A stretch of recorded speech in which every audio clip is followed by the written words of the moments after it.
Hello everyone and welcome to the swamps of Sector 318C. This is the Brightworks, and today we will be taking a look at a map that frankly I have been longing to cover for quite some time. Super excited to bring you this high-level match of Beyond All Reason, as you can see there, Sector 318C. Very, very cool, very exciting map. It's got excellent little alien tentacle plants, a gas bag tree apparently. Very nice. Love the little graphics on that. Got interesting metal depositions all over the place. We've got 1.8s and we've got these very valuable 3.0 metal points that are going to be very valuable to keep a hold of. It's an asymmetrically balanced map, so the northern section is going to be in a slightly tougher position against from east to west, it's a slightly tougher position. Although, actually, now that I look at these metal extractors, you do get a juicy 3.0 right here. Maybe it's a little more balanced than I originally thought. Same down south here, of course, as it is mirrored across the center of the map here. Center of the map, right where our red team leader will be spawning in for today. Coming in at a mighty 47 true skill, representing the red team here, although dressed up in Armada livery, it's Damus going for that vehicle bay right off the bat. Those Armada vehicles, man, they are tough. Getting some rovers out and across the field. Of course, the Cortex faction also has their Rascal, which is the rover counterpart here, just a light scout vehicle, as its name would provide. Oh, interesting. We also have 2.0 metal extractors. Interesting. I don't know if we have very many maps that feature 3 different type of metal extractors. There's usually 1 or 2. But yeah, 3 on this map. Very interesting. Anyway, some of these rovers for Damus going across the map here, not going to find very much. Certainly not going to find the blue team leader who spawned in the northern section here. Currently, the #1 team leader on the leaderboard, or the #1 on the team leaderboards. It's Mighty Sheep.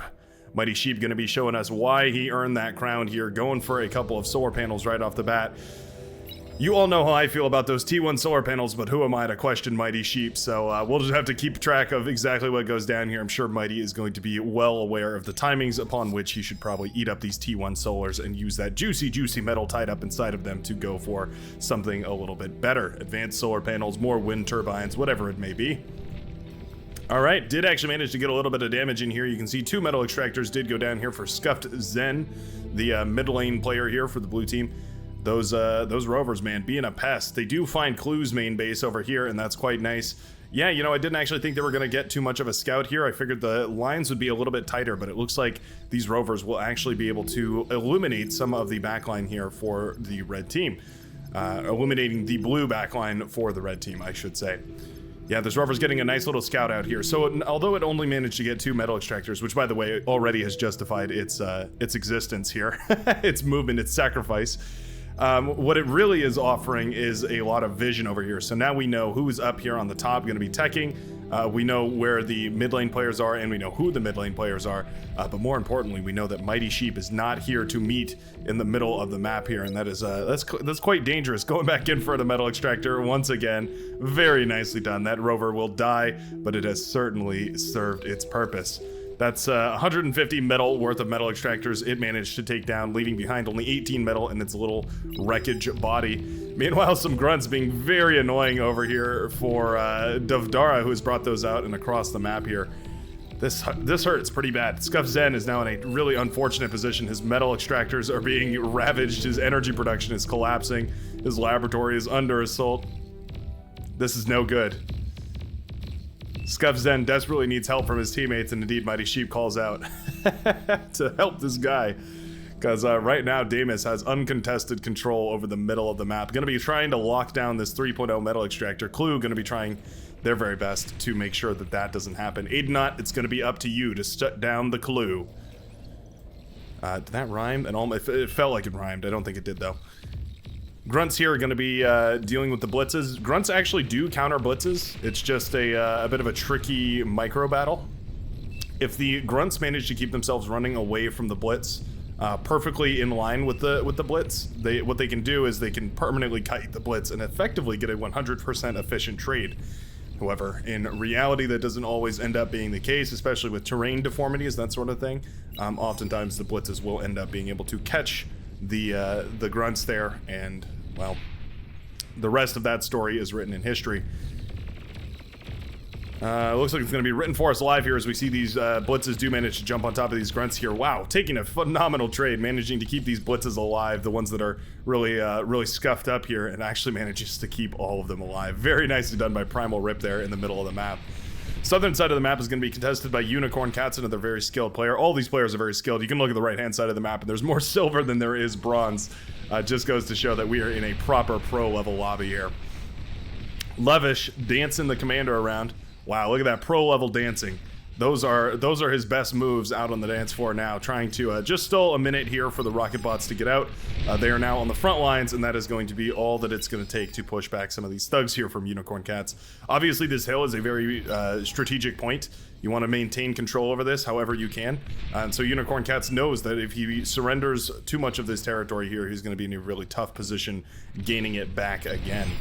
Thugs here are quite good against commanders. Thugs outrange the commanders, and they are the same speed as the commanders, or I think they're actually a little bit faster, but anyways, the speed is close enough here that they can march backwards while the commanders are marching towards them, and what that means is that thugs can actually quite effectively kite commanders. Now these Janus tanks getting an excellent engagement here, managing to fire all of their missiles into clustered up units here. Oh, down go all of those thugs. That was an excellent engagement. Kevin manages to posture his units perfectly, and those Janus tanks will now reign supreme. A lot of those thugs went down. Two of them turned to scrap. One of them turned to, or rather, two of them turned to Rex. One of them turned to scrap, and a couple of them were disintegrated to pieces.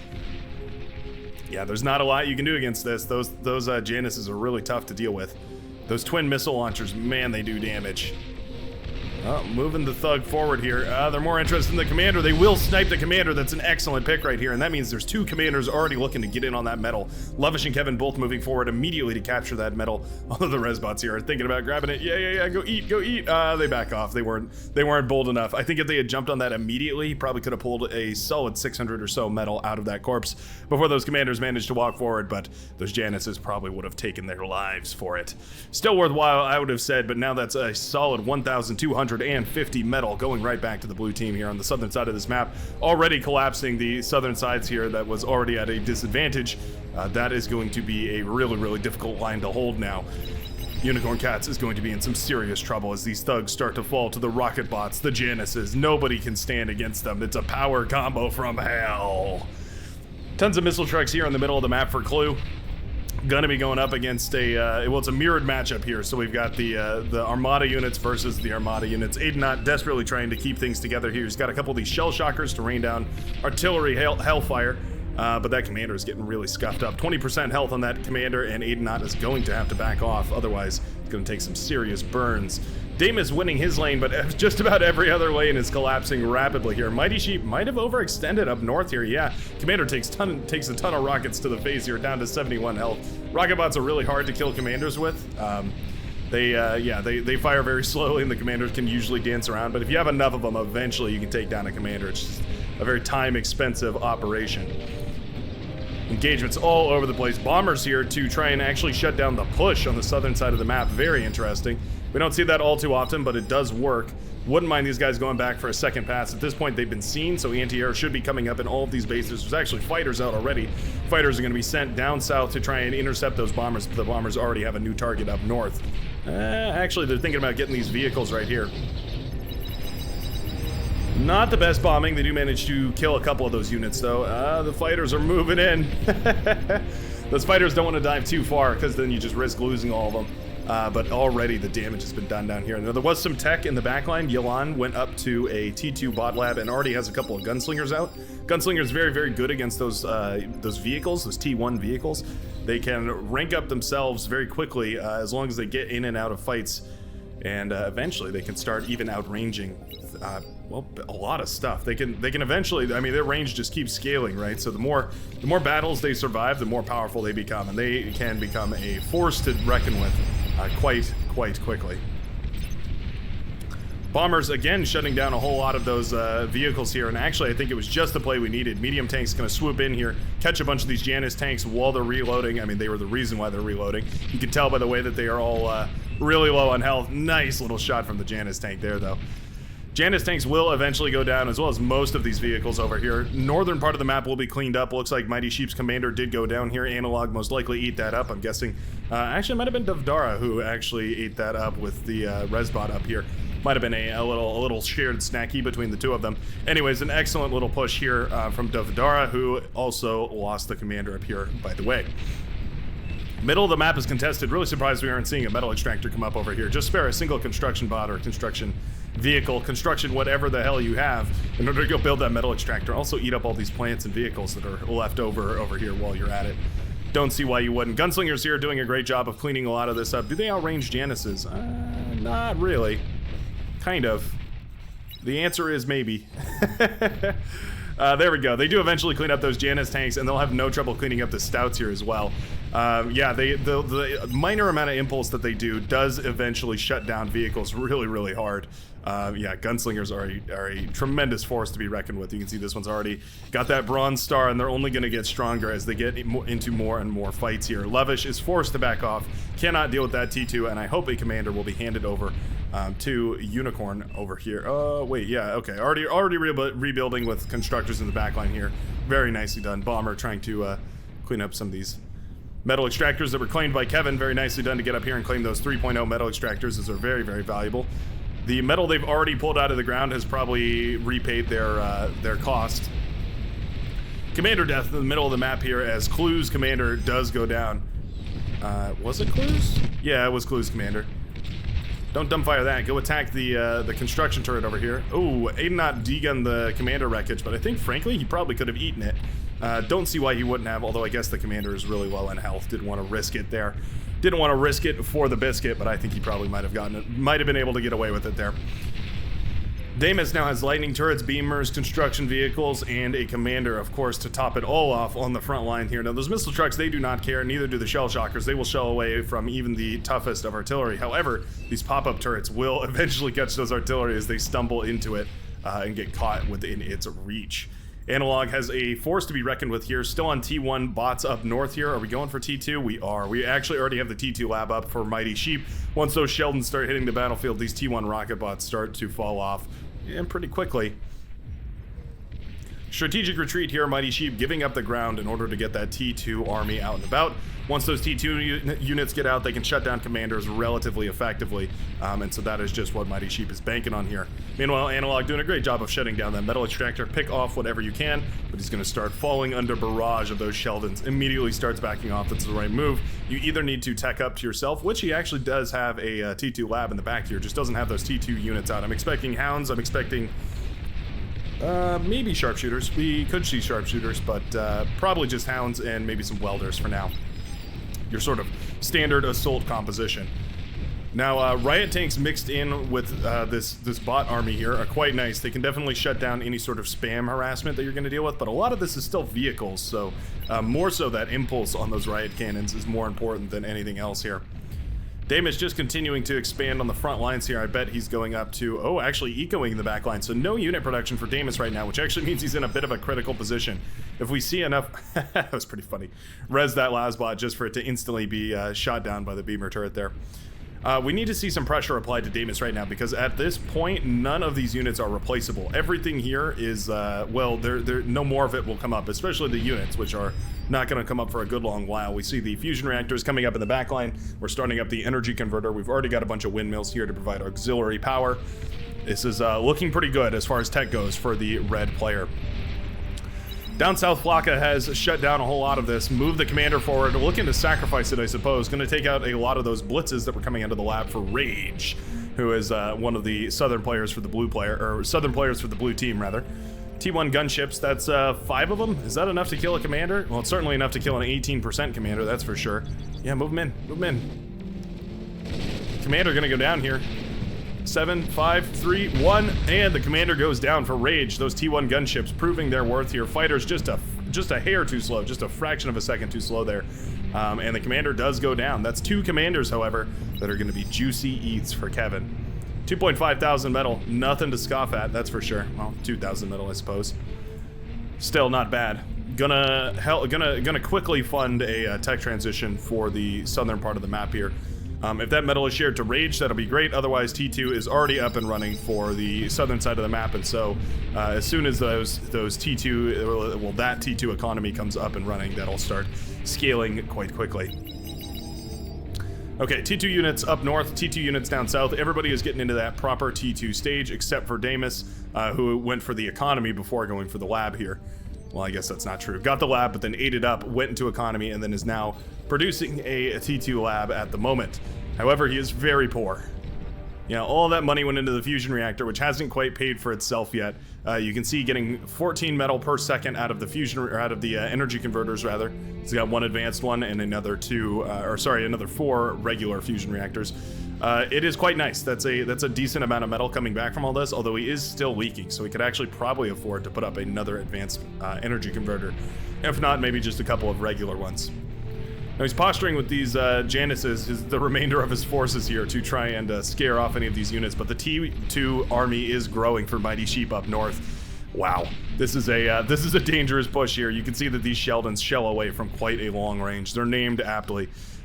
With the radar bot to accompany them, which is quite nice as well. Do we have a pinpointer in the backline? That's something that I always highlight, is if you're playing in the backline here, as for instance Captain Pierogi is, or even if your lane is just secure, like I guess I would say maybe, well, I guess maybe it would be up to Mighty Sheep himself, but going for a pinpointer in the backline, just one, because everyone on the team can build them and they benefit everyone on the team, but just build yourself a single pinpointer, and you know, if everyone contributes.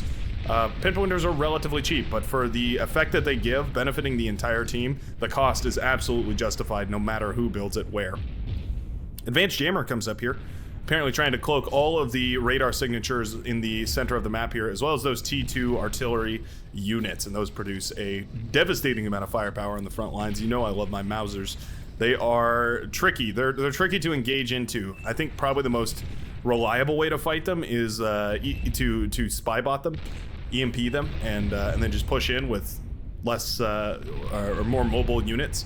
But also alternatives to that are cheap and disposable units, things like a tick spam, things like a grunt spam.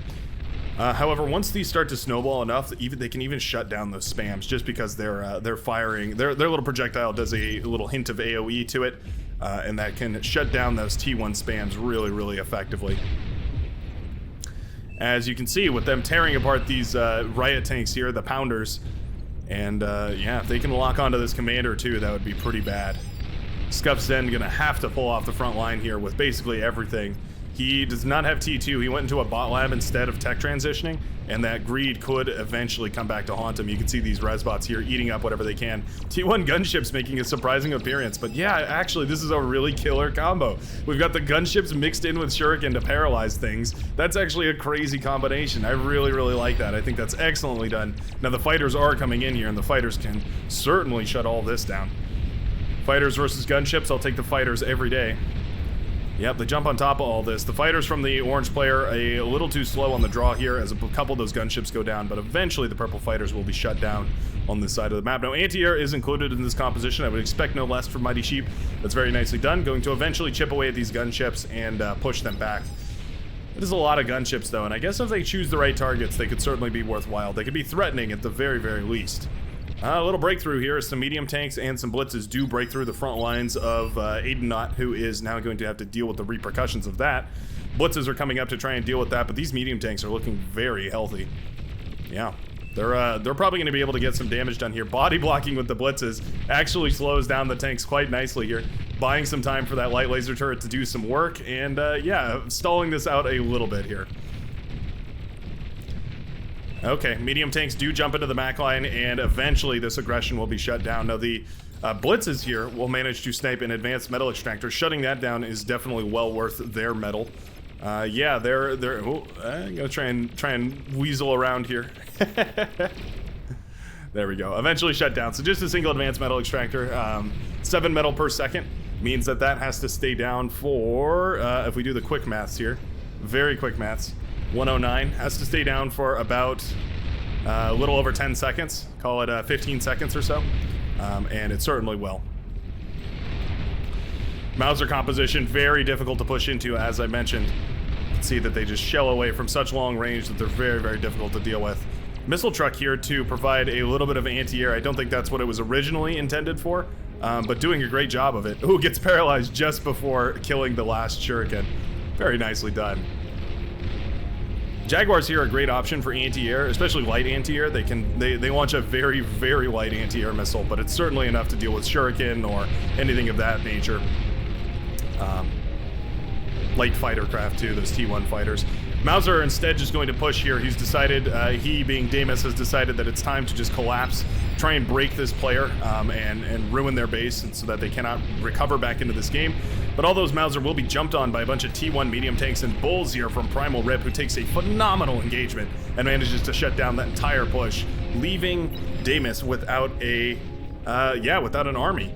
Right now, a couple of medium tanks trying to break through this area. They do manage to kill a commander here. I think that's Aiden Knott's commander. Interesting position there. But yeah, these medium tanks break the line and they're going to start waddling forward. T2 constructor. Oh no, it's going to get caught by these medium tanks. That is unfortunate. Really, really tough to lose that. You really don't want to. That's a prized possession, especially before you have your own T2 out, which happens to be exactly what Ignat is going for right now, which means that he has no metal in the bank, no defenses, nothing to his name. All of his units are postured up north here to try and save Damus's front line. Damus did get a pit bull up, which is quite nice. Those can do a good amount of damage here. But these medium tanks are now going to ravage the back line of Aidenot. The lone blitz. Well, I guess he's got a brother now. And a beamer turret was thrown up. I do like the beamer turret. I think it's very, very powerful. We need to repair it immediately. Repair the turret, repair the turret. Oh no. Well, regardless, the turret as well as that blitz will eventually be able to clean up this mess. And yeah, that's actually quite a lot of metal in the back here. So I think if we eat up this T1 lab and we go right into T2, we might be able to afford it. Maybe. Whoa, meanwhile, the southern side of this map has re-collapsed. Oh, nuclear bomber is out. Uh-oh. Okay, it was thinking about it. Just doing some scouting here. You can see those snipers doing 25% a shot on the commander there. Devastating amount of firepower coming out of each one of those little cloaked sniper bots there. Kevin and Lovish trying to hold this line here. Doing a great job. Pushed very, very far forward. Pushed all the way into the back lines, and Unicorn Cats is on his last leg. Single metal extractor, although it is producing 12 metal a second, which is quite nice. Still not a phenomenal economy. Not right now anyways. Sniper bots can get tremendous value, but you have to use them and then fall back. You have to make sure that they don't go down. You have to get multiple shots out with them to get value out because they are very, very energy dense. 20,000 energy for one of those sniper bots. You want to take an engagement where you can fire and forget. Or even better, fire and flee. Northern part of the map has also collapsed here as a spy bot has managed to push forward. Oh, will be caught there by a counter-intrusion system. I'm not sure exactly where that was built, but it was put up in order to shut... Oh, it's right in front of me. Duh. Good work, Brightworks.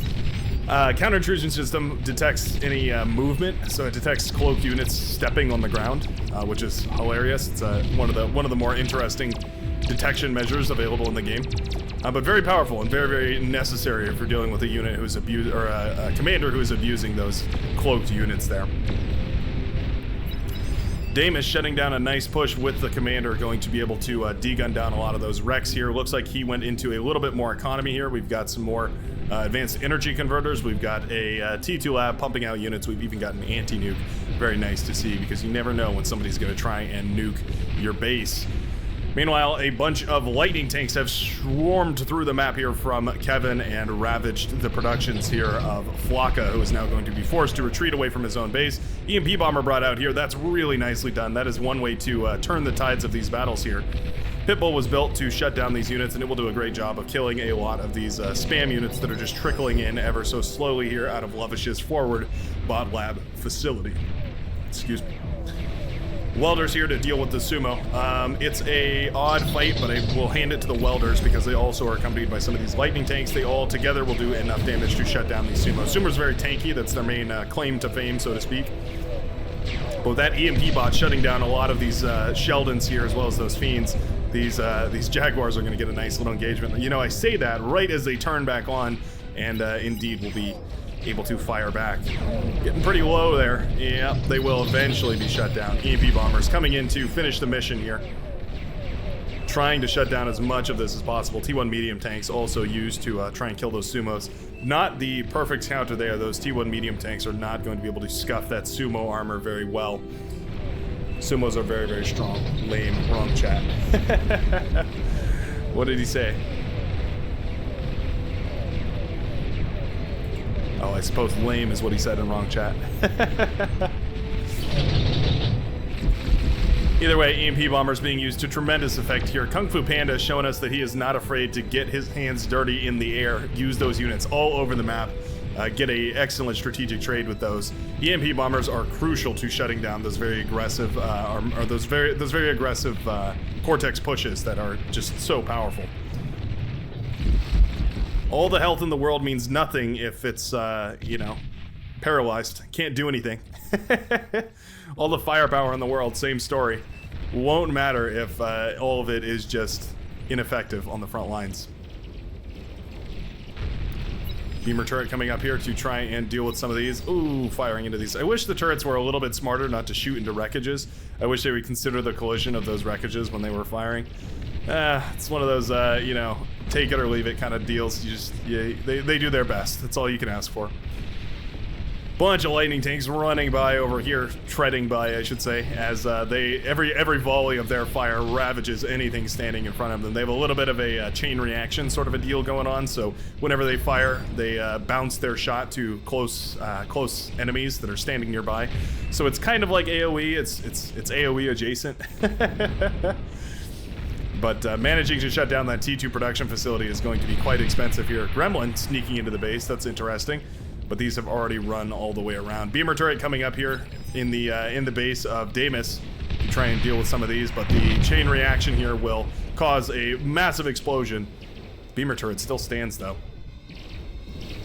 Beamer turrets are great because they will whittle these down eventually, but not before they blow up the fusion reactor, at least one of them in the main base of Damus. Oh, that hurts so bad. Yeah, these fighters. At this point, Kung Fu Panda it no longer has his fighter screen out, right? So these fighters from the Lavender player are able to sweep in here and cause quite a bit of havoc. Nuclear Bomber is here to do a little bit of damage, but these units up north are already EMP'd by some of these spy bots. It's one way, again, to take an excellent engagement. You just stun all of your enemy's units, and suddenly you're taking a great fight here. Yeah, these fiends, they can really jump on these units very quickly, and that can be a huge problem. A lot of these are still stunned. That Spybot EMP lasts forever. Already surrendering, it would appear. Giving up the mental battle. What do the ecos look like back here? Ah, going for a nuclear launcher. Very interesting. The economies are not tremendous. We have a single fusion reactor, a couple of energy converters for Lovish there. For Rage, we have mostly just wind turbines. Yeah, all wind turbines. Oops, it's all wind. Wind power is fairly decent on this map. Oh, lightning tanks are better though. You can see him tearing down that remaining fusion reactor for Damus. It was holding on by a thread. Nuclear Bomber not able to get the bomb that it really wants there. Only kills a couple of them. One more of these lightning tanks gets into the back line here. Eventually shut down by the forces of Damus, but he really needs to get some resbots out. Not sure why that's not what he's prioritizing. Oh, the geothermal was shut down too by some paralyzers. That is rough. Damus now suffering from a critical construction power shortage. Is that what's going on? Has Damus just resigned from the match at this point? Not sure where Damus is spending his APM at the moment. He has the console to rebuild the build power, and he has a single construction turret remaining here. So that could certainly get him back into this game. If he only rebuilds. Lightning tanks are still being controlled, so he's clearly not AFK. But yeah, these lightning tanks are continuing to ravage the base here. We went for another T2 lab. Interesting. Very interesting. Yeah, we went. The lightning turrets, or the lightning tanks rather, have gone all the way around and are going to try and break into the base here of Adenot. Snipers and welders have snuck their way around here, and they're actually all the way behind the defensive lines here. This is quite interesting. Not the fortification that I would have expected. Also, can we just take a moment to appreciate how beautiful that is? That is lovely.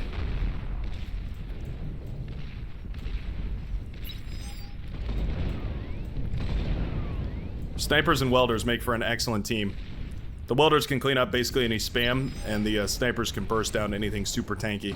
It deals with Armada and it deals with Cortex, which is perfect for this composition because we can see that we have a Cortex and an Armada player working together in the same lanes. It's very, very nicely done in that respect. Loggins' commander does cloak forward. Excellent D-gun right there. Takes out a whole hunk of those welders right there. Whole honka tonka, as they say. Commander does disappear into the night too. Can Yolon see this? He can see the radar blob there. Commander sneaking around. This is the Spec Ops commander. Eventually goes down to those snipers, but not before killing a huge amount of that push. Most of the critical part of that push, which was basically all the snipers. Down south, things don't look too bad. Up north, things are a little bit more shaky, however, as these sumos are trying to regain some modicum of control against these bulls. Not going to succeed, though. Those bulls, very powerful. 950 metal, 13,000 energy for every one of those bulls. They're a very, very tanky unit. They are almost a T3 unit. They're as close as you can get to being a T3 unit without actually being granted the title of Jedi Master. They're really, really tough to deal with. And now they're headed right for the base of Dovdara. Yeah, I'm sure he's not too happy about that. He does have a lone shuriken here to paralyze them. I mean, that's great, I guess, but you know, how much can it really do? Pitbull here much more effective against these bulls here. The Pitbull versus the bull, which one will work? Well, if the shuriken can hit this one or two more times to paralyze it, that'll be nice. The Pitbull has already died though, so there's not really any static defense to clean all this up at this point. More shurikens have been allocated. That's much, much better. Eventually going to be able to shut a lot of this down, but the flak trucks are inbound and they're going to shut down everything here. EMP bombers do manage to get off their volley to try and do a little bit of damage to these, or do a little bit of paralysis, I guess, to these. But is it enough? I mean, a single lightning tank certainly not going to be enough to deal with bulls. Bulls are very costly for good reason. And now, once again, Damus is dealing with units in his backline, going to tear down one of his fusion reactors. He's trying to put this other one back together, but it's costing him all of his metal as it was already eaten up here. And suddenly, these bulls have torn apart his production facility. Anti-nuke goes down. Uh-oh. Uh-oh. Play of the game right here. Oh, it's not charged. Unfortunate. Very unfortunate. Hounds are out now. Proper T2 units, those hounds. Welders, of course, accompanying them. And now a little bit of a pushback here, although there is a massive army of lightning tanks looking to get a nice little push going. Lightning tanks are a raiding unit. They're meant to push around where the defenses are the thinnest and do a little bit of damage in the backline here. Not really meant for full frontal engagements. There's a little tongue twister for you, your word sandwich of the video. Always happy to include one of those and whenever I'm recording. Yeah, the bull gets in here and you can just see how much damage these things do. They're a really devastating unit. I would not want to be on the other end of one of these, let alone two of them, which are in the back line of the red team here. The response to bulls is definitely to EMP them, but with these flak trucks out, the best options for EMP, the EMP bomber or the shuriken, are now shut down, and there's not a whole lot that the red team can do about this. Yeah, I think getting these units out of here is not a bad idea. Indeed, they will be retreating off the lines here. The flak trucks will, at the very least. Oh, some gremlins in the back line. They already caught a whole bunch of energy converters. Oh, well, okay. Sure. How about it, then? We just plop a nuke right down on the base. The gremlins were doing their job, but I guess it just wasn't quick enough as those gremlins get nuked to death along with everything else back here for Yolon, who is completely out of this game. Looks like Damus will already tap out, and it wouldn't be surprised if the yellow player here decides to join him. These lightning tanks do find their angle. They start to move forward here, catching a whole bunch of these, oh gosh, what are the names? Sheldon with some of these arbiters. And yeah, that's a tricky engagement here. They definitely, well, the lightning tanks definitely aren't too unhappy with pushing into these Sheldon or the Arbiter. Those are all siege units, which are more than perfect targets for the lightning tanks there. However, the lightning tanks can simply also just go into the back line and try and do some damage here. Now, I'm really impressed with these sumos who held the line phenomenally and managed to actually shut down a lot of those lightning tanks, if not all of them. Wow. All right. Well, there you go. Sumo is the counter to the lightning tank, confirmed. Glad we figured that one out. That's quite nice. Resbots have actually put this advanced metal extractor back together. That's actually really nice. That's one way that you can recover quite quickly, is by using the metal extractors that your enemy has built against them. Resbot's now going to try and put everything back together over here, but I'd actually like to see these metal extractors coming up once more. Res all this stuff. No reason not to. Northern side of the map is still under pressure from these bulls. These are all leaking out of the production facilities here, by the way, from Primal Rip. Damus has already been ravaged. Javdara has already been ravaged. Everybody is slowly falling to the power of the bull as it continues making its way across the map. Ooh, 3-wide wind turbine field there will evaporate into thin air as these bulls continue marching forward. Yep. Will not be long before the base here of Analog will collapse. Analog facing pressure on the front as well as pressure in his backline. You usually have to choose which one you want to deal with, but it's an impossible decision here because choosing either one would neglect the other, and it just means that you're not going to have enough units. Oh, they're talking about the comms. It is one comm here for the well, it's 2 comms for the red team, 1 comm for the blue team, wherever it may be. I'm looking for it. Commander on the map. I don't see it. Oh, there it is. Primal Rip's commander right here in the back line. Nuclear bombers here. Nice. Shutting down that advanced fusion reactor, and one of them will actually escape with its life and come back for another bombing run. Barely. Barely escaping with its life. But it could certainly do a little bit of damage back here. Oh, but it looks like with that bombing run, the red team will decide to throw in the towel. They were thinking about trying to snipe that last commander. It could have been a huge play if they had managed to get something over there, but it would have been really difficult to find Primal Rip's commander standing in this random location, cloaked as all hell, and winning the golden cow nonetheless, doing everything with the efficient use of resources, destroying enemy units, and the destroying enemy resource production. Very nicely done. Just goes to show how intense these pro games can be. Not the top of the eco ladder board, that one has to go to Mighty Sheep, but still using those units to devastating effect. What an epic match. Sure hope you guys enjoyed this one. Feel free to let me know how you felt about it down below in the comments section. Always happy to hear from you guys. Drop a like, subscribe, all that good stuff. And I will see you in the next video.